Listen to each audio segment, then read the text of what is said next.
Ashton. Thank you. I'm very honored to have a speaker today, Dr. Brian Webster of Dallas Theological Seminary. He's an old professor of Old Testament studies.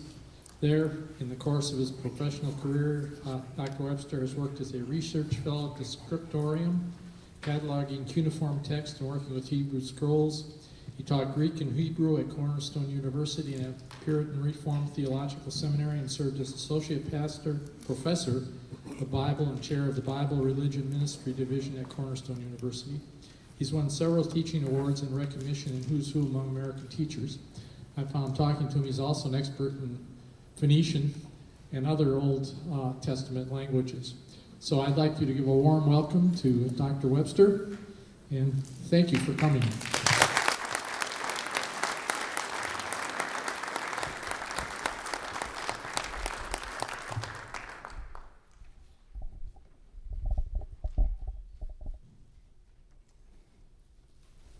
Good morning, or almost good afternoon. Someone has coined the term T-evangelical, which is a term that I embrace. I consider myself a Tea Party supporter and an evangelical, and for me what that means, on the one hand, is a commitment to biblical values, and on the other hand is a commitment to the fidelity of the Constitution. And I think that in teaching my students how to interpret Scripture, whether it's in Hebrew, Greek, or English, or whether we're reading the Constitution, we read these documents according to the normal rules of language. We try to find what the original intent is, and we honor both of these important documents. So for me, that's core for what it means to be a T-evangelical. Turn it up. Turn it up. I'm sorry. How's this? I don't think I can turn anything up here. My mic, I don't know if it goes much higher. Should I switch to the handheld? Yes. You want the handheld? They're saying they can't hear, so.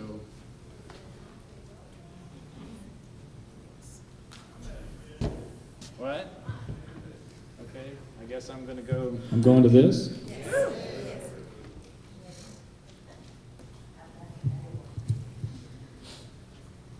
Okay, my task this morning as a T-evangelical is to share with you what Scripture teaches about immigration. Please hold the microphone close to your mouth. Thank you. Okay, the feedback on the stage is so loud that it's hard to envision that it's not loud out there. So,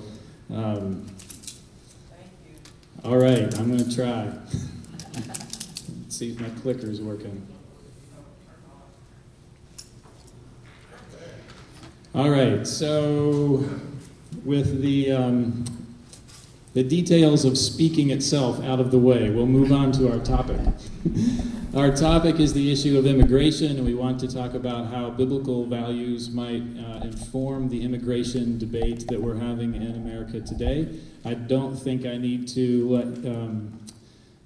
tell you that it's a hot topic, that there is a lot of opinion and rhetoric that flies on both sides of this issue.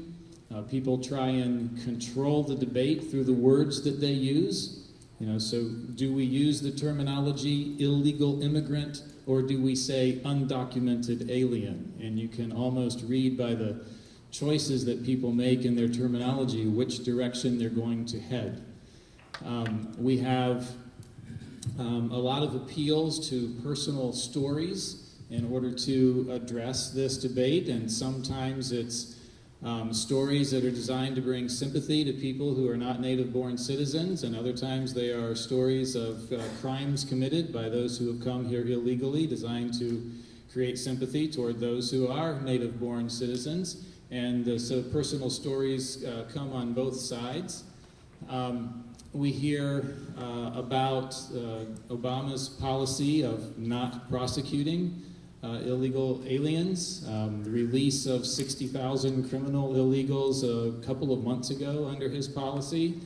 But on May 18th, Fox News ran a story on an Army veteran who had come here at the age of 9 from Cuba. He had come legally and was granted a certain legal status. He claims that he had thought himself to be a citizen. He enlisted in the Army. He served in the Army for a couple decades. He worked in the government for a while, and then he was applying for a particular position, and in a background check, apparently he discovers, you know what, you're not actually a citizen. You have legal status, but you're not actually a citizen. So there are stories that cause people to think, you know, it is a really complex issue at different points. My own grandmother came through Ellis Island. My sister-in-law is a legal U.S. Immigrant. I mean, she's a citizen now, but she's an immigrant. On the other hand, the Webster side of my family came from Scotland to these shores in the 1600s. So we had reference to the Sons of the Revolution. I trace back there myself through the right family line. And in all of that, we have a lot of discussion of biblical values and appeals to Scripture. For example, I have heard Matthew 2 appealed to say that Jesus was an illegal immigrant in Egypt. And if Jesus was an illegal immigrant, how should we have treated him? Well, then how should we treat illegal immigrants today? 1 Timothy 5:8 has been used on the side of the debate to not allow people to have amnesty. I'll say it that way. 1 Timothy 5:8 says to provide for one's own, and it's been interpreted then provide for one's own first. First take care of Americans. Matthew 25, one of the more abused scriptures in this debate, says that we should care for the least of these. And then Deuteronomy 10:18 through 19 says to love the ger, and depending on which translation you're looking at, that might be translated as stranger or alien or sojourner or immigrant. But what exactly that means is one of the main topics that we'll look at today. I'll go through the first three of those a little bit more slowly. The president of the Southern Baptist Church's Ethics and Religious Liberty Commission is the source that I have for this comment that Jesus was an illegal immigrant. However, Egypt is a country that controlled its borders. They admitted foreigners through a legal process, and Joseph and Mary most likely complied with that process. There's no reason to suppose that they did not. And an appeal to this verse really has nothing to do with the immigration debate. The group Evangelicals for Biblical Immigration, I think, are missing the point of 1 Timothy 5:8 when they say, well, we need to take care of Americans first, and therefore we're not going to give amnesty to people who entered here illegally. But the whole context of this verse is referring to one's own family and the importance of taking care of your own family members before the community or the church needs to care for their needs. And so it's actually completely out of context, even if one might agree with some of their political positions. Matthew 25 says we should care for the least of these. And this is used in a lot of rhetorical situations to support social programs as well as to support amnesty. But the problem is how this verse has been twisted or taken out of context. This is where Jesus is dividing between the sheep and the goats and who is going to enter into the kingdom. And he gives some scenarios like, did you give water? Did you visit me in prison? Did you feed me? Did you clothe me? And then he has the phrase, inasmuch as you did it or did not do it, unto the least of these my brothers, you did it unto me.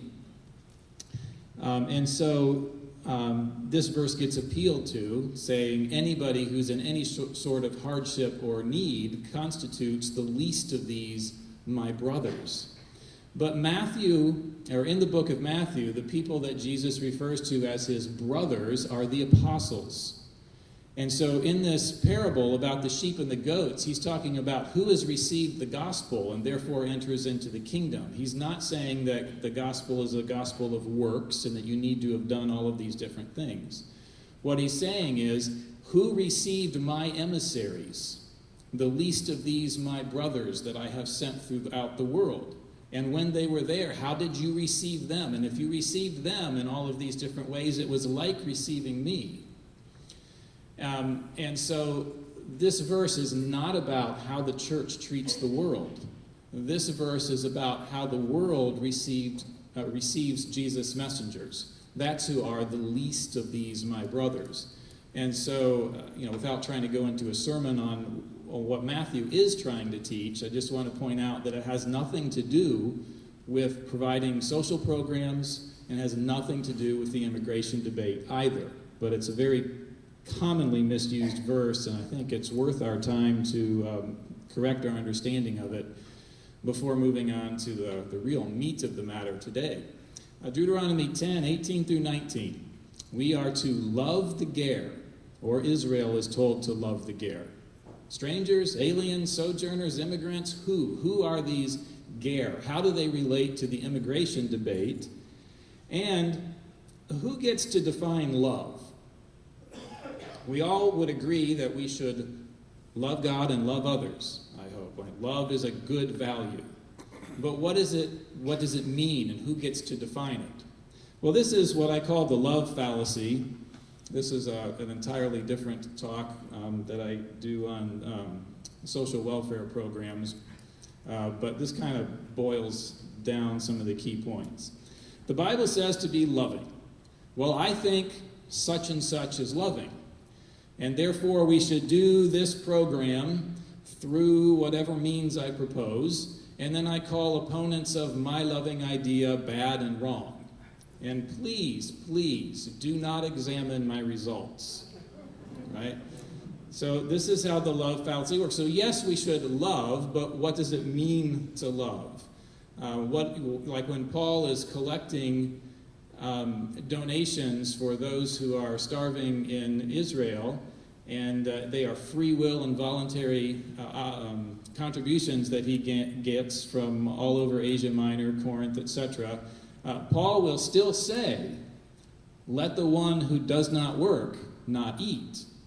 And both of these things, giving voluntary contributions to help those who are hungry because of famine, and the admonition to not let those who don't work have part of that aid, both of those have to be put together in order to determine what loving is. In our current setting, any proposal in the love fallacy has this as its underlying structure. We should use the force of government to take money from other people and borrow money from our children and grandchildren in order to do whatever the grand proposal is. And again, please don't examine my results or the inefficiency of the program or the waiting lists, etc. What does it mean to love the ger? Here are a handful of resources that you might find interesting about this, the love fallacy. I won't run through all of them at the moment, but I will be referring back to toxic charity at the end of the talk this morning, because it's really not just governments that have this problem of setting up a program that's designed to help but actually hurts the recipients. Churches do it as well. And so either of these first two books, Toxic Charity or When Helping Hurts, you might find interesting even as you think about church programs designed to help those in need.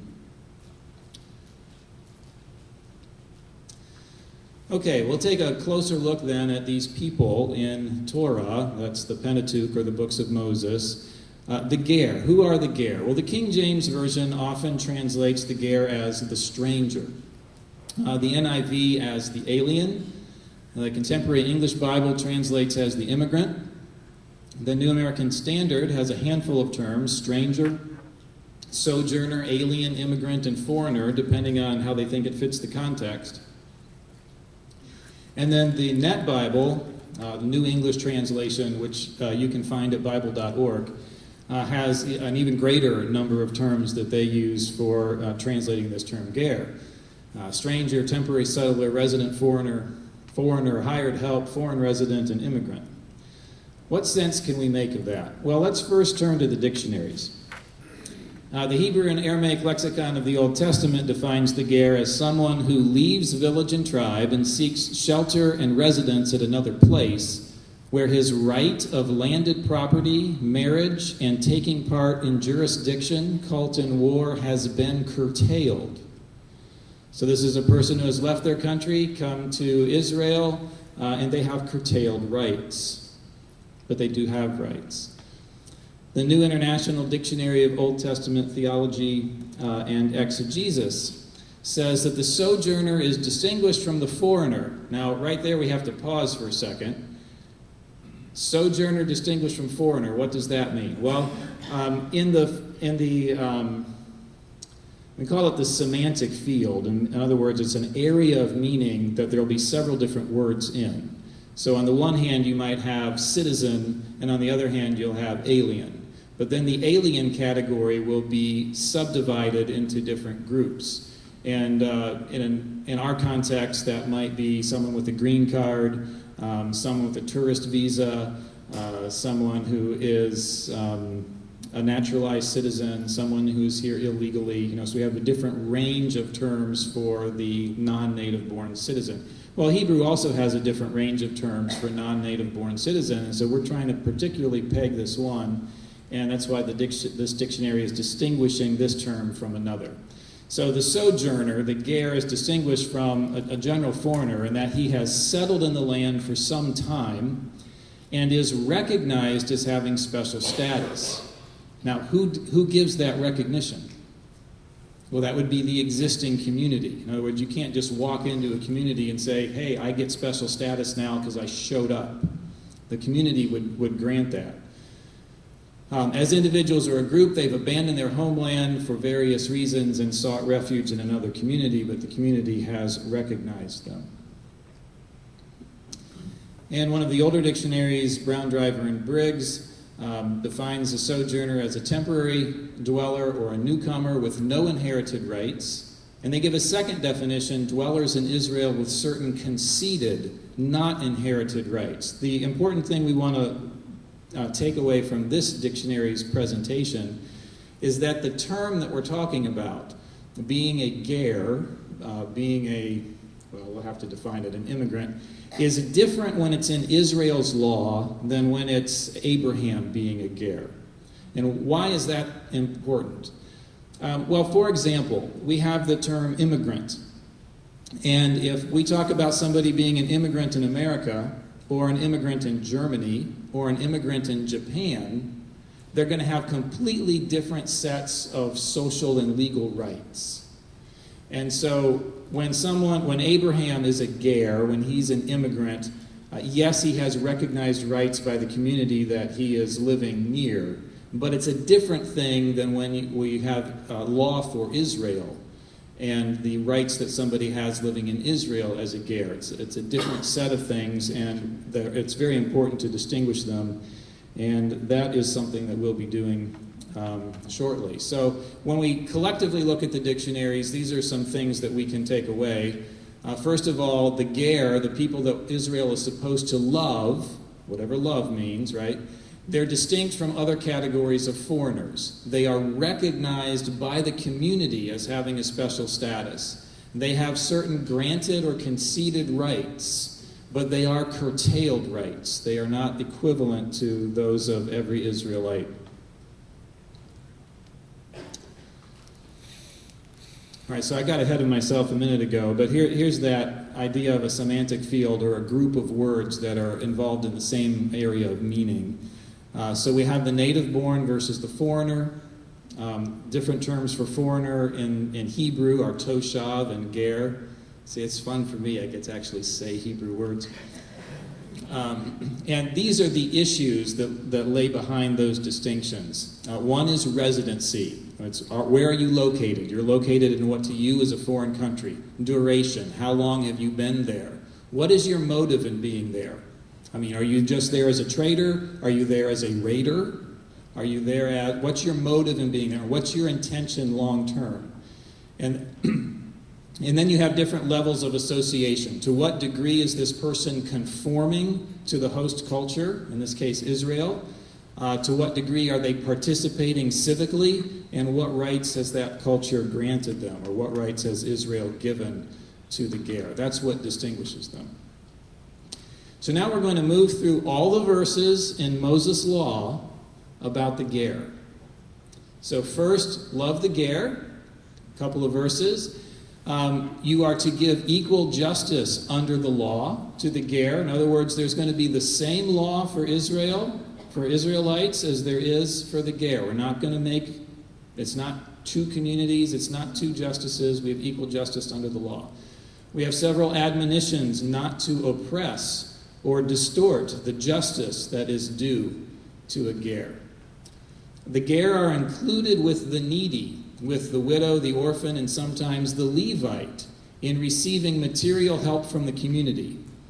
Now, there's several different kinds of help that we're talking about. One is gleaning. When the Israelites harvested their fields or their olive groves, they were to make one pass through and leave what was behind for those who were needy to come and access that. They were not supposed to harvest the corners of their fields.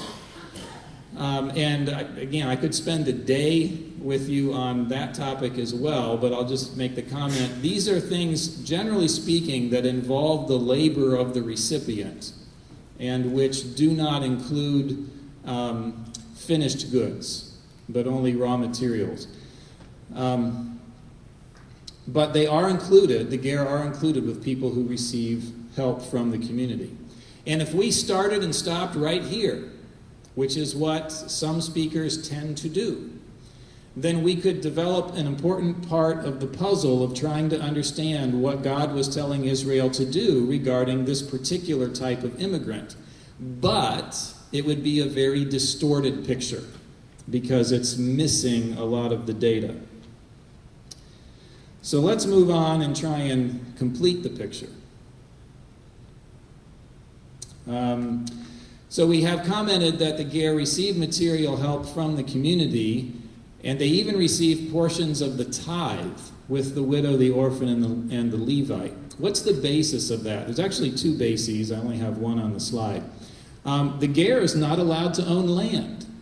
Like if you're an immigrant in Japan, you are not going to be able to own land. If you're an immigrant in America, you are. But in Israel, land was basically tribally owned. I mean, if I'm from the tribe of Ephraim and I marry a girl from the tribe of Issachar, I don't get to move to Issachar and own land there because I'm from Ephraim. It's basically tribally owned, even though there's an individual ownership as well. But it's not going to move out of the tribe, even within Israel. And so if you're a foreigner, you can't own land at all because it's locked up in a tribe, unless you are legally adopted, which they can do even with adults. But that's a higher level of acceptance into the community. The other basis, well, it's in the second to last point there. It says portions of the religious tithe.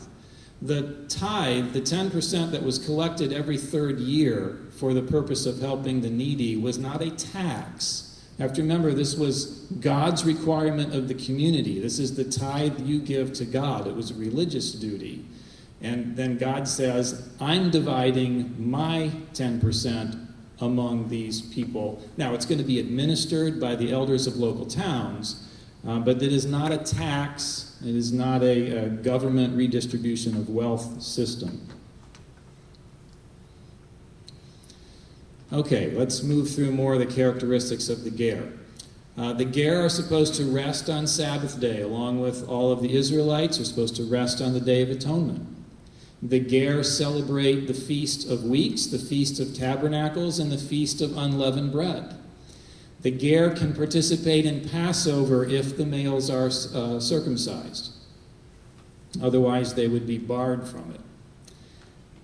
The ger participate in religious offerings. They make offerings to the Lord in order to be forgiven, just like Israel. They are obligated to certain of the religious laws regarding cleanness.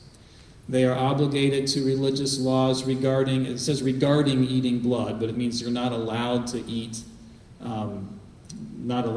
blood. They have that same, it's a restriction in the covenant with Noah as well as in the Mosaic covenant. And they're also obligated to keep all of the laws regarding idolatry and blasphemy. So the ger can't own land. Whoops, I'm ahead of myself. Just one. Let's stop here for a second. If I was talking to you about someone in Israel who was fully participating in the religion, if they've been circumcised, perhaps, so that they participate in Passover, all of the major religious festivals, the dietary laws, they're involved in the social welfare system that they have, what would you call such a person? Remember our terms way back at the beginning? Stranger, alien, immigrant, sojourner. Sojourner is kind of an old English word. It sounds a lot like a naturalized citizen. Keep that thought in mind as we keep proceeding through. All right, so the ger in the Old Testament, they can't own land. So that is a difference. These are the 4 differences between a ger and an Israelite. They can't own land. They are allowed to eat meat from an animal that just dies. I know that's a really arcane bit of knowledge, but I'm being complete. Okay, I'm giving you everything. If a wolf attacks a sheep, nobody's allowed to eat it. But if the sheep just falls over and dies and the meat hasn't gone bad yet, they're allowed to. The Israelite can give that to the ger. They might be excluded from Passover if they're uncircumcised, but that also implies they might choose to get circumcised. What does it mean to be circumcised in Israel? Circumcision is a sign of the covenant. That is a big step to become circumcised and participate in Passover because you've entered the covenant of Israel. And it's also possible that if the natives, Israelites, are sinning in a way that displeases the Lord severely, that he might punish Israel while blessing the ger, these immigrants. But the ger are members of the congregation of Israel, and they are members of the assembly of Israel. And there's some debate among Bible scholars about what those 2 different things mean, but some of the laws say anybody who does such and such, whether it's a native born or it's a ger, shall be cut off from the congregation of Israel. You can't be cut off from the congregation of Israel unless you are part of the congregation of Israel. How did you get that status, becoming part of the congregation of Israel? And then there's the assembly of Israel as well. There are laws for, say, Edomites and Egyptians that are phrased as, you need to love a ger who is from Edom or Egypt. And why is that? Well, you were a ger, an immigrant in Egypt, and the Edomites are your brothers. And so because you love these ger, these immigrants, these Egyptian and Edomite ger, then after 3 generations, they are allowed into the assembly. And I agree with the commentators that interpret that as the governing assembly, the civic assembly. After 3 generations. Now think about that for a moment. What's being protected? If an Egyptian or an Edomite immigrates to Israel, the adults who show up, they might be saying, yes, I want to give my allegiance to the Lord, but they've been raised in a completely different worldview. Their children, perhaps, are going to have a mixed worldview because they're partially raised in Israel, but they're being raised by parents trained elsewhere, and maybe they're coming in as young children. How much do they really understand? But that 3rd generation is going to be somebody that has been raised locally in Israel by people proclaiming allegiance to the covenant. Now, it's not spelled out in that detail. It's what I think is one of the most sensible understandings of why is it that they have to wait until the 3rd generation in order to have full civic participation.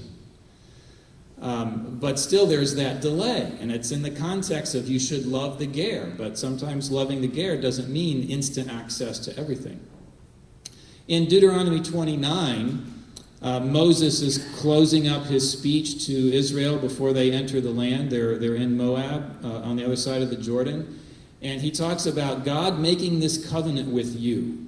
And he goes through a list of the people he's making the covenant with. And it's your tribal leaders and your clan leaders and your fathers and your women and your children and your ger.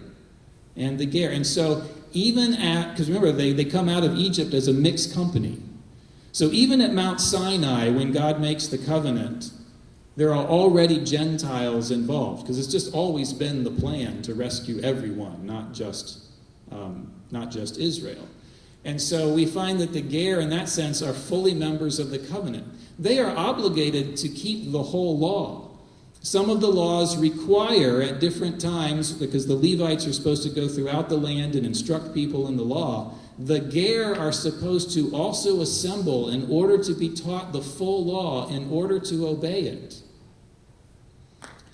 So yes, they have equal standing under the law, they have equal protection, but they have equal obligations to follow the law. And they are responsible to learn the law. And therefore, the people in this category, the Ger, they are people who have given allegiance to the Lord. They have given allegiance to Israel's covenant. They have given allegiance to Israel's law. They are obligated to keep all of it. Looks like I got ahead of myself again a little bit by talking about the Edomites and Egyptians early, but I'll just pause here. The Ammonites and the Moabites are excluded from the assembly until the 10th generation. Ruth, however, proves to be an exception. I mean, some of these laws are broad general statements, and you can find Ruth or Rahab and examples of people who are given different status for different reasons. But let's kind of look at a social summary of the Ger. The Ger gave up their homeland. They give up their family, like Ruth. They give up land ownership. They give up their religion and their idols. They give up their diet. They couldn't come to Israel and eat pork. They give up their legal system. They might give up their name. Do you remember the husband of Bathsheba, Uriah the Hittite? Well, I'll tell you, Uriah is not a Hittite name. Uriah is a Hebrew name. It means the Lord is my light. Yahweh, the Lord is my light. And of course, he would have given up his Hittite language as well. And he gives up his way of life because he has to keep all the regulations that are in the law. So the Ger who have come into Israel, they are accepting a new people. They're accepting a new religion. They're accepting a new set of laws. They're accepting a new diet. They're accepting limited economic opportunities. They're accepting delayed civic participation. They're going to learn a new language. There's a huge shift in their entire way of life, and it is centered on having allegiance to Israel's God and the covenant with Israel. That's why I think it's fair to toy around with the idea of translating this term as a naturalized citizen, because they have been given full citizen rights, even though they're second-class citizens, as it were. Now we're going to look outside of Israel's laws regarding the Ger. In Genesis 26, Isaac respects the water rights of local citizens. Well, how's the story go? Abraham has died. Isaac digs a well. He's trying to get water. Water is necessary for life. Right? We've maybe heard recently that people who are breaking the law in order to get into America is an act of love and compassion because they're trying to provide for their families, right? So here's Isaac. He's digging a well because you have to have water in order to live. It's an act of compassion. And then the people from a nearby town come out to him and say, no, you hit our aquifer. I mean, we know you dug the well, but you hit our water. What does Isaac do? Okay, sorry, go dig somewhere else. This happens 3 times. Local officials recognize that God has blessed Isaac, and they come to make a treaty with him and say, let's make a treaty later on that just says neither one of us have done the other harm. And you would think Isaac could be saying, what do you mean didn't do any harm? You ran me off my wells. I needed that water. But he didn't have rights to it. Finally, it was Mizpah? I forget the location. But finally he strikes water in chapter 26. And it's undisputed, and therefore he is allowed to use it. So for him, being a man of God meant respecting the property rights of others. In Numbers 20 and 21, Moses is, he's leading the people to the land. This is after the wilderness wanderings, and they come to Edom, and he communicates with the Edomite king, and the king comes out to talk with him. He says, "We would just like to pass through. We'll take any road you choose. If we use any water, we will pay for it. If we ask for any food, we will buy it. We just want to travel through." Well, the king of Edom is concerned that large of a fighting force walking through the middle of his country is not necessarily going to go well for him. And so he says, "No, you do not have permission." Now, theologically, we would say, look, the king of Edom is opposing God. God told Moses to go through. God told Moses to talk to Edom and try and get permission. I mean, couldn't they just say, well, look, we're God's people, we're going to do it? No, what it meant to be the people of God in that situation was to walk around the whole country of Edom and respect their borders. So who are the Ger? So again, I'll suggest the Ger seem to be naturalized citizens, second-class citizens because they can't own land, but fully citizens with equal protection under the law and equal obligation under the law. What's important for the immigration debate, having moved through every shred of data in Mosaic law, is that illegal immigrants in America cannot fall under the heading of the Ger in the Old Testament. Why is that? Because of all the social conditions that we ran through earlier. The Ger in the Old Testament, they are giving their allegiance to the God of Israel, to the covenant of Israel. They're submitting to the laws of Israel. And that is just not part of the package when we talk about illegal immigration. Illegal immigration, by definition, is we didn't respect your laws. We came here anyway.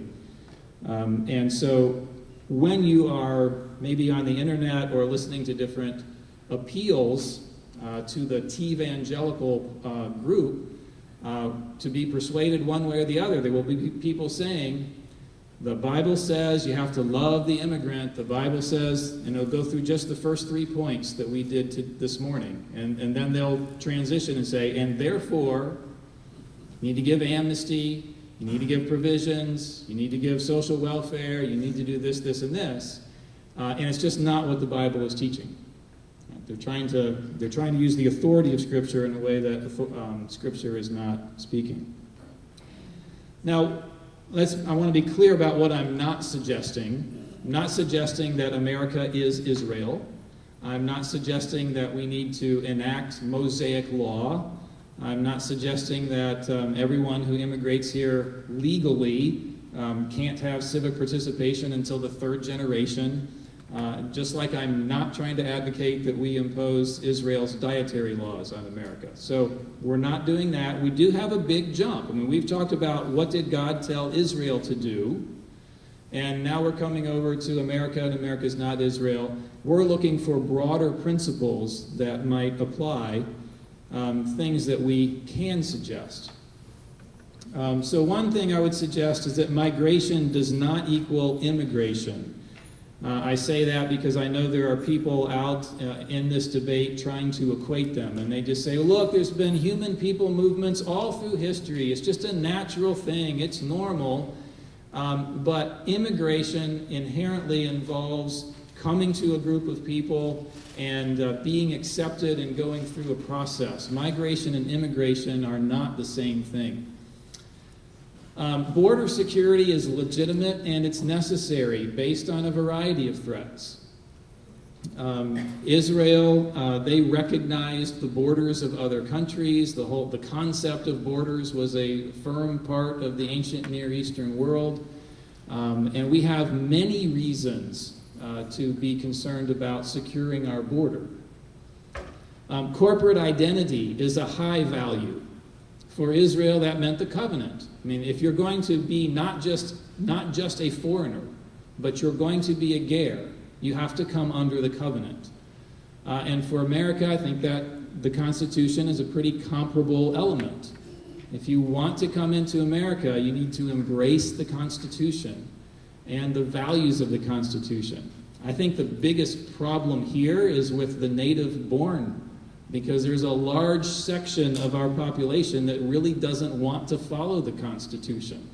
And that's what I think the Tea Party is largely wrestling with. Can we restore constitutional values amongst the native people here?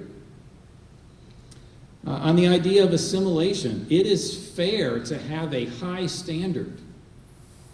Lose your name, lose your language, take up this religion, come under this covenant.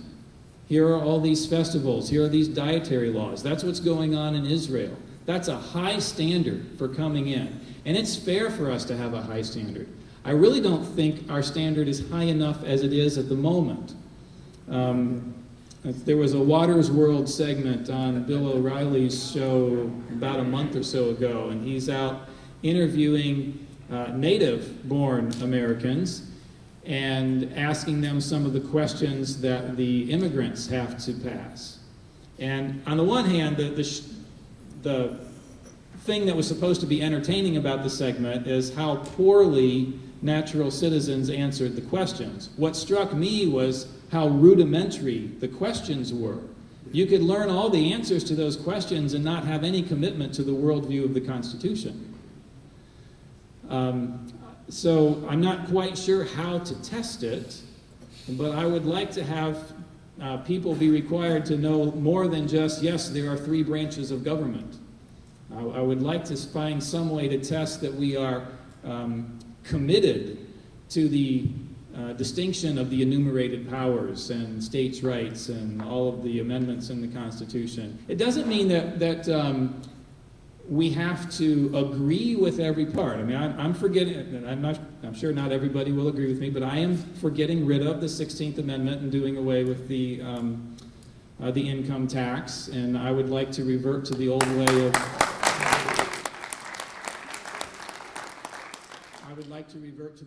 of having the Senate constructed, right? So we can still,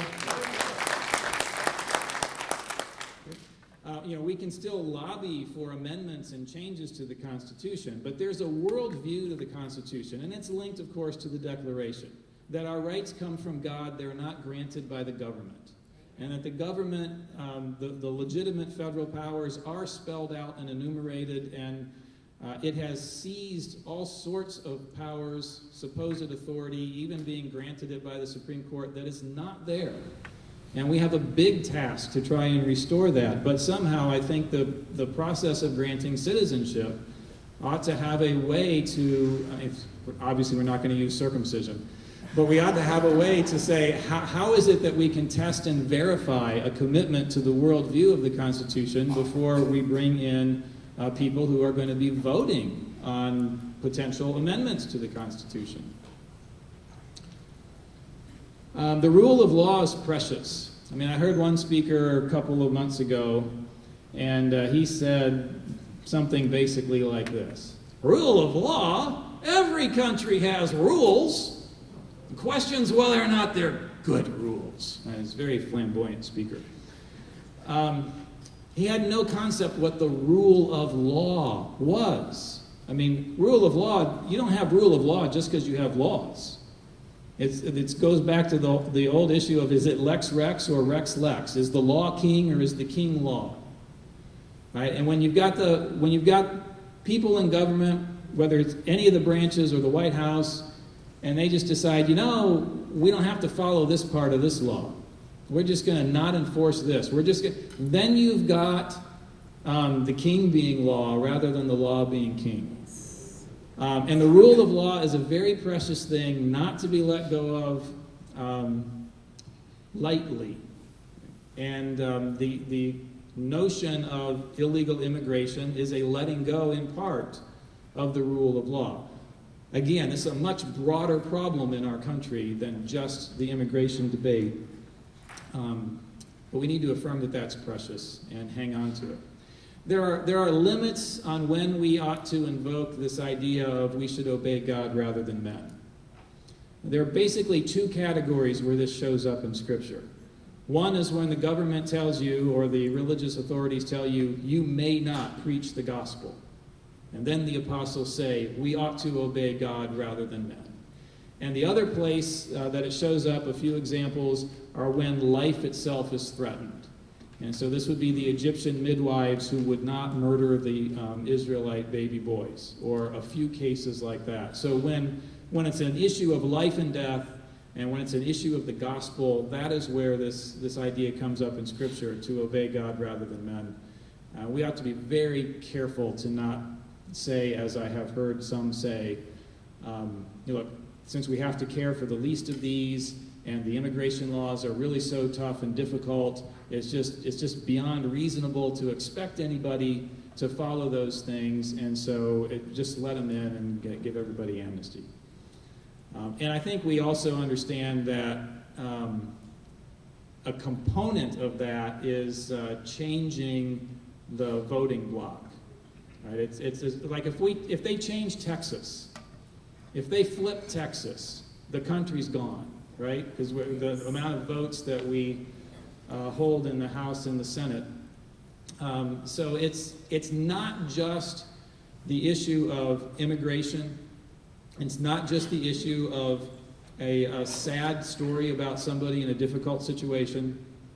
It's an issue about protecting the Constitution, and it's an issue about where we're going to go with as a voting bloc in the country. So we can reduce some of the problems that are associated with illegal immigration by restoring the Constitution. Specifically, what I mean is talking about, I think it's the 14th Amendment, just drawing a blank there, but the 14th Amendment was designed to protect the freed slaves. And it established that anyone who's born on our soil is a citizen and has all the rights of a citizen. And it was post-Civil War, and we wanted to make sure that every freed slave or child of a freed slave was given citizenship status and protection. It was not designed, and the author of that amendment said so. I mean, this is not designed to give citizenship status to the children of foreign ambassadors. It was a change that the Supreme Court made to start using that amendment in order to give citizenship status to the children of those who enter here illegally. So that's not really what the Constitution didn't really say to give them citizenship status, and that has created the issue of the anchor baby. Come across the border, have a baby, the baby's a citizen, the baby then is entitled to all the social welfare funds, and then, well, hey, you don't want to, it's not loving to separate families, and so you need to let the parents in, and when the parents are in, then you get chain immigration, right? So I'm in, so I want my brother to come in and my second cousin, and when they get they got to bring their wife, and they got to bring their parents, and just you have chain immigration, and under that sort of a system, there's no end, there's no control on entering the border or on valuing the Constitution. So I don't actually know whether there can be a congressional fix to that or whether we have to make another amendment. I know Congress can control the court to some degree just by limiting what they're allowed to hear. For example, Congress could pass a law that says the courts may not, or the federal courts may not deal with abortion cases. Right? And abortion would instantly become a states' rights issue. I don't know if there's a way for Congress to write a law to force the Supreme Court to honor the original intent of the amendment in terms of how it grants citizenship. But that would change a lot, and I think it should be a goal to aim for, to restore the original intent of the Constitution on that issue. If we did, then we would be able much more easily to discuss the possibility of refugee status or some other sort of status in order to work our way out of the situation that we're in. But with what we have now, it's very difficult and thorny. We do need to control the borders for a lot of reasons. I don't understand, for presidents of either party, on a legal basis why the president cannot simply turn to the Joint Chiefs of Staff and say, go secure the border.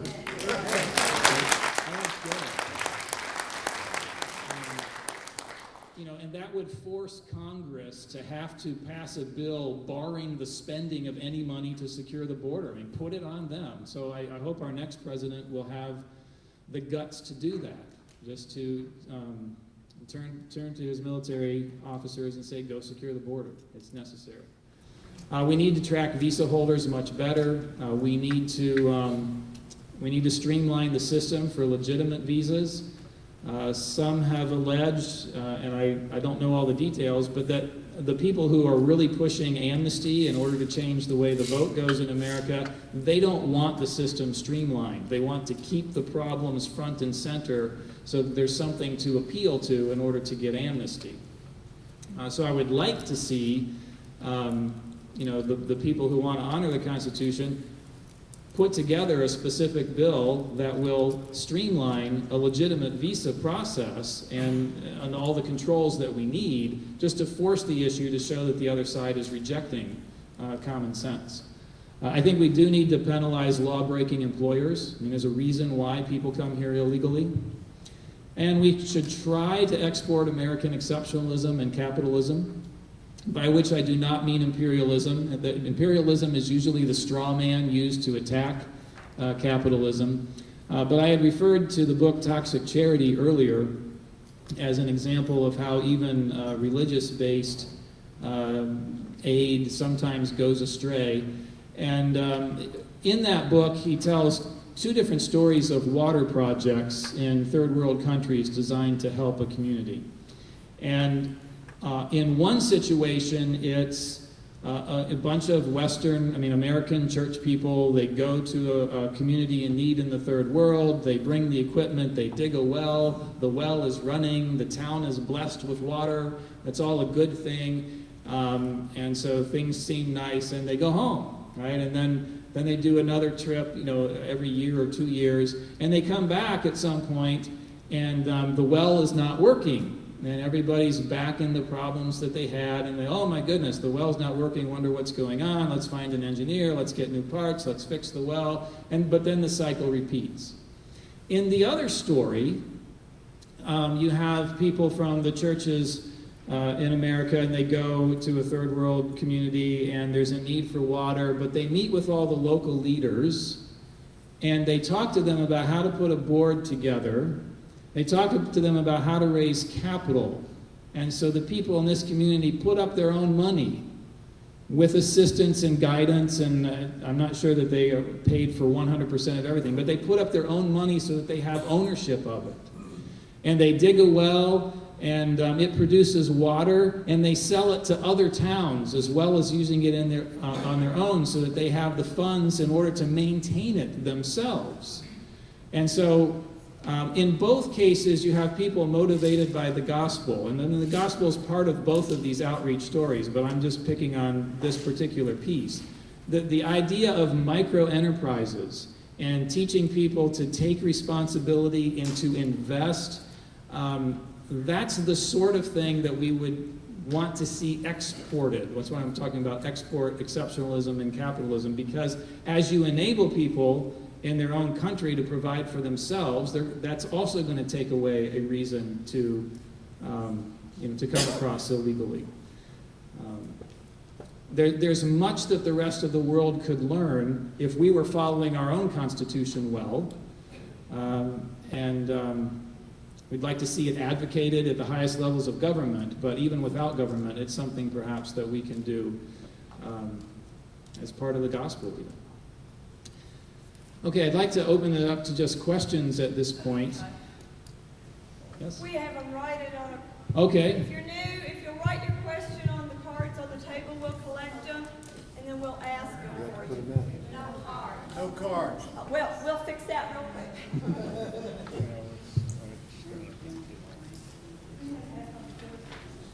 Fill down little Joe.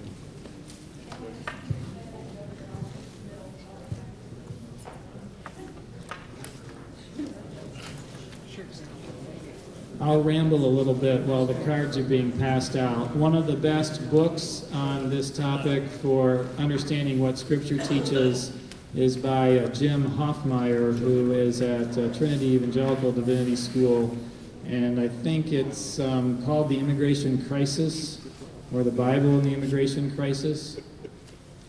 A poor, should I do that? Why even advertise poor resources? Jim Hoffmeyer probably has the best, most comprehensive look. I mean, it is kind of at a scholarly level, but he's working through the worldview of the Near East in terms of understanding borders. He has archaeological information in there as well. Okay. Can we get a copy of the PowerPoint slides? Thank you for the great information. There's already a copy at the back, and so I'm sure he can distribute it. Yes. Okay. Do we have some more questions we need to collect? The last author that you just mentioned, spell his last name. I'm not sure. Jim or James Hoffmeyer, Hoffmeier, I I believe. couldn't tell it was F or P. This may be what she just said. Who is the author of Toxic Charity? Oh, can we put the slides back on? And because I've got that on the slides, and it'll be easiest.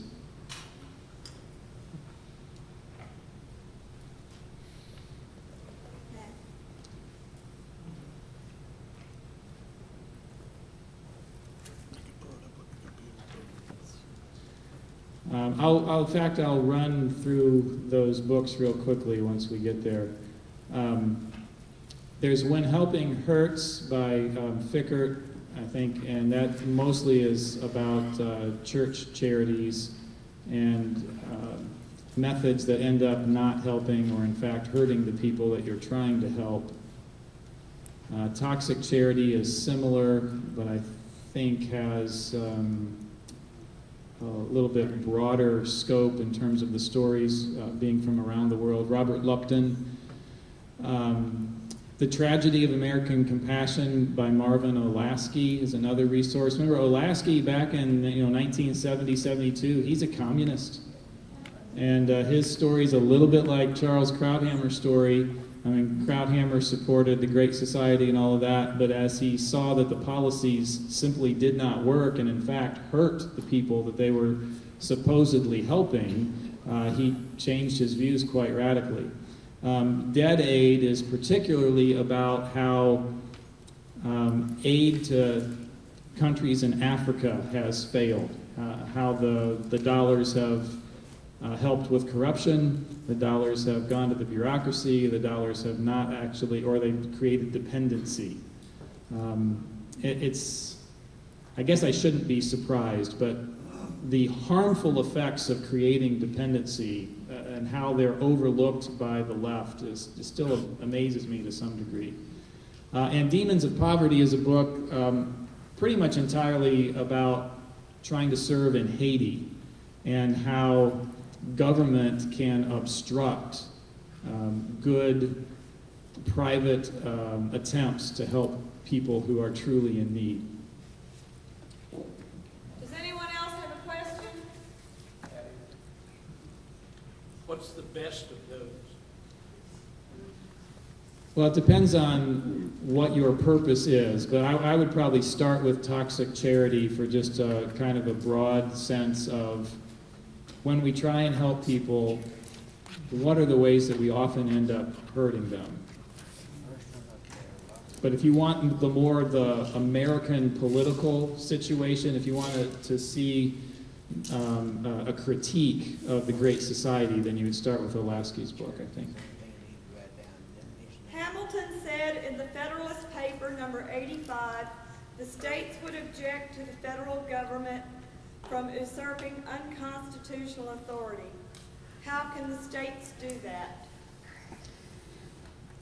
Okay, so Hamilton was warning that federal government getting out of control would be objected to by the states. Well, the problem is that we've changed the way senators are elected. So, I mean, senators used to be appointed by the state legislatures, and therefore they brought with them the sense of protecting against federal expansion. when we went to the direct election of senators, although it was billed as that's democracy, that undermined states' rights in the 10th Amendment because it took away that protection.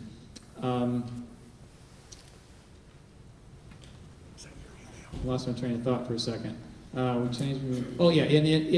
I think that did a lot to make American politics be party politics more than ever. Because it's all now, I mean, without that state representative component, it's really just about party politics and party power. And I don't think that's good for America. How do we fix it? I mean, well, fixing it is, in the system we're at, we've got to elect senators who actually believe in the 10th Amendment and want to restrict the federal government to the enumerated powers. We've got to be able to appoint justices, and we know that's been a miserable failure, even from the supposedly conservative-leaning presidents of appointed justices who just have given up on the values of the Constitution. So can we help if we could take away the amendment and return to the way that senators used to be elected? I think it might help. I mean, you think about, we had 26 attorneys general join in a lawsuit against Obamacare. If you had 26 states opposing a law like that, how would it ever have gotten through the Senate in the old system of election? And then, the games that were played, even if we didn't have an opinion on whether we liked or disliked Obamacare, and I definitely have an opinion, there are a bunch of taxes in that bill. Medical device tax, this tax, that tax, there's a bunch of taxes in there. That bill originated in the Senate. And the Constitution says that no taxes can originate in the Senate. There is no conceivable way to be honest linguistically and call that law a constitutional law. And yet we got 5 people in black robes basically vote to say, hey, we just want to do it our way. Unless the Supreme Court called it a tax. Well, that was specifically the individual mandate. So, and that was really on Chief Justice Roberts' shoulders, all right? Because it's so weird, right? Because it's like on Monday or Tuesday of that week, first they heard a case on whether or not they could hear the case, right? And the case was, well, is it a tax or not? Because if it's a tax, you can't hear it until it goes into effect, right? Congress can pass those laws. And so they rule it's not a tax. Then they hear the case, and then we're told, well, it's under the taxing authority of the government, but it's not under the restriction of not coming out of the Senate because its purpose is not to raise money. Its purpose is just to control behavior. I mean, that's what he said. But what about all of the other taxes? I mean, that case has come to the Supreme Court and they've turned it down. It would be reasonable, and I know I'm on tape, but I've said this on tape before. It would be reasonable to impeach and remove a justice who would say,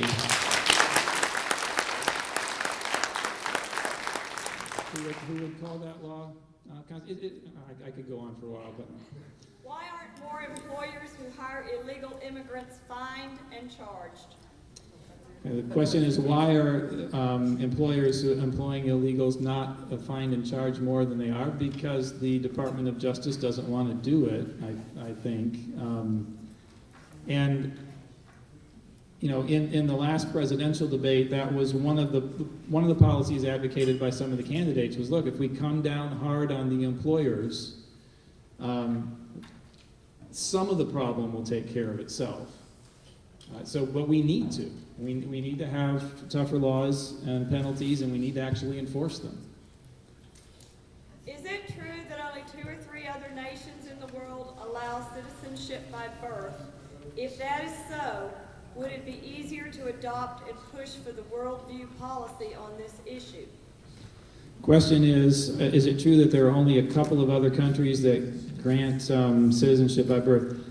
If there are 2 other countries, I don't know who they are. So does the person who asked the question know what the countries are? England is one. England, Greece does. and Greece. It's not a common thing to grant citizenship simply because you're born somewhere. And I don't think it's wise because I think, well, let me use an analogy. I think it was at Vanderbilt. There was a Christian student union group, and they were told that, might have been a different school, so let's say I'm not besmirching Vanderbilt in particular. They're told, look, you cannot require your members to have a profession of faith, and you can't require your officers to either. Well, a policy like that leaves a group open that, let's say that the student communist group, atheist group, decides that they just want to come over and cause trouble. And so then they just decide, okay, on their next meeting, we're all going to show up en masse, we're going to demand a vote, and then we're going to vote our own people who don't believe in any of the values of that organization into office, and then they'll just do away with that group's constitution. You can't have just democracy. Democracy's got to be linked to another controlling document, in this case the Constitution, in order to actually be the country that you are. So I don't think it's a good idea to grant citizenship without doing something to protect the worldview of that controlling document, and ours is the Constitution. How is it legal for cities to hire illegal immigrants? How is it legal for cities to hire illegal immigrants? It's not legal. Here's another abuse of Scripture. You sometimes hear the word sanctuary city. And they talk like they're getting it out of Scripture. Well, what is a sanctuary city in Israel? Well, if somebody has accidentally caused a death, they are potentially liable to revenge by the family members of the person who died. And so in order to get a fair trial, they are to go to a city of refuge. And then the aggrieved parties can come, and they can force there to be a trial, but because it's not local, it's going to have more likely be a fair trial. And if the person is found guilty, well, they'll be executed. But if they're found innocent of murder, then they will. I think they have to live in the city of refuge until the next high priest dies, or something like that. So that's what a city of refuge or sanctuary city was in Israel. It's got nothing to do with this sanctuary city policy. I think that the federal government ought to withhold all federal dollars from any city that decides to declare itself a